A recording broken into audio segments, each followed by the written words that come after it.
section was Chapter 4.2, Understanding the Global Trade Environment by Ashton and Michael.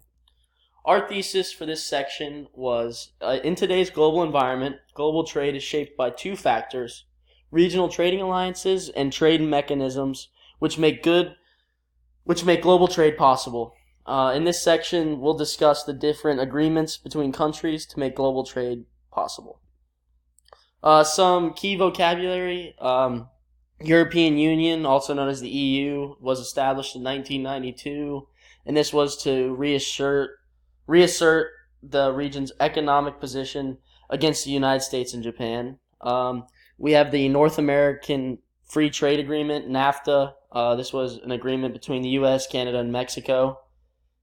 We have the Association of Southeast Asian Nations. This is regional intergovernmental organization comprising 10 countries in Southeast Asia.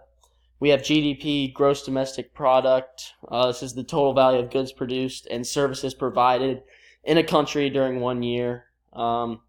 We have the TPA, which is the Trade Promotion Agreement. This created over 80% of U.S. industrial goods, and exports to Colombia became duty-free as a result.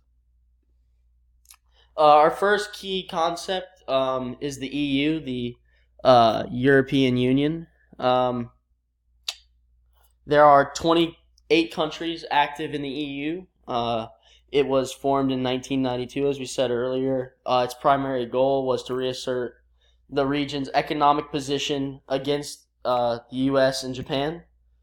Before countries are allowed to join the EU, they must meet the following criteria: democracy, rule of law, market economy, and adherence to the EU's goals, political and economic union. The EU removed barriers to travel, to be employed, to invest, and to trade, and now European companies can do all of these. To date, in 2016, citizens of the UK removed themselves from the EU due to conflicts arising for immigration, legal, and economic policies. The UK believe they're better off as its own entity, separate from the EU. A big step for unification for them was the development of the currency, the euro, which is used today still. The last few years economically have been difficult for the EU and its members. However, things are starting to look up, and Europe's economy is benefiting from oil prices remaining low and global growth being steady. Our second key concept is NAFTA, the North American Free Trade Agreement. It's made up of Mexico, Canada, and the U.S. governments. It's the second largest trade alliance in the world in terms of GDP. Between 1994 and 2014, imports from Canada and Mexico to the U.S. increased 212% and 637%. That translates to almost $1.1 trillion between NAFTA partners alone.